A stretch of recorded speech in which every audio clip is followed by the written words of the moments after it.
Maestro Jerry, Dígalo, consejero. ¿qué usted le diría a los haitianos? Oiga lo que yo le digo. Por el Dios masacre, no voy a pelear, porque los haitianos ya son mis vecinos, pero como quiera, ya estamos invadidos. Con esos morenos, ya estamos jodidos, pero como quiera, ya estamos invadidos.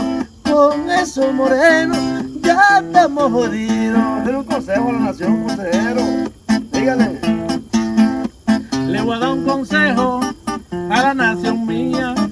No hay que pelear por tan tontería. Tengan mucha cuenta, no hacen brujería. Sin ver un haitiano, yo no paso un día. No quiero problemas, yo quiero armonía. No quiero problemas, yo quiero armonía. ¿Qué es lo que queremos? Paz, aquí? paz Y armonía. Somos vecinos.